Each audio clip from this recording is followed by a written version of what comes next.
Ano ba yung ipin ko? Hindi naman ganyan yung ipin. Ito. Ito pa rin.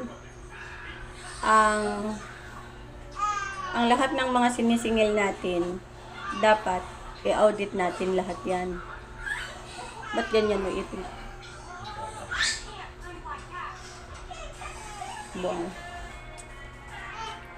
I-audit lahat natin yan at ipagkumpara natin yun sa 2025. Kung nasingil ba natin ang ibang mga umuutang na mga nangungutang sa pundo sa kabansa-taong bayan. At bilangin natin yung mga ahensya na na girenovate at pinunduhan para ma-audit natin ang lahat-lahat. Okay? Ang lahat ng mga lumalabas at pumapasok at ginastusan ay dapat mayroong resibo.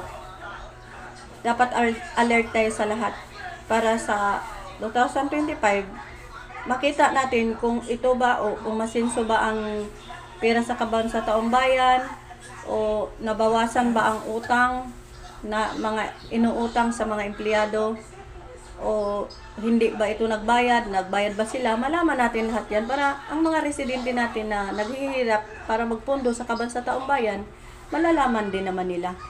Okay? Huwag tayong manahimik lamang. Dapat magsasalita tayo. Hindi naman tayo ang kumukuha ng mga pundo, hindi man tayo nagnakaw, hindi nagmalasakit tayo na maipon ito para yung mga inutang mapakinabangan naman sa ibang pamaraan para sa pag-asenso sa ating bayan. Ibangon natin ang bansa natin para sa ating mga residente, para sa ating lahat. Okay? Dahil hindi lang tayo ang nangangailangan nito, kung hindi may mga kabataan pa nangangailangan sa ating serbisyo para mayroon tayo ipamana sa ating mga kabataan para din sila ay mayroon silang kinabukasan na maganda, mas maganda pa sa kinabukasan na ating pinatahak. Okay? Yan ang dapat natin gawin. Yung pansinin yung ipin ko natin si iwan ko lang. Naunsa na. Pero hindi naman ganun.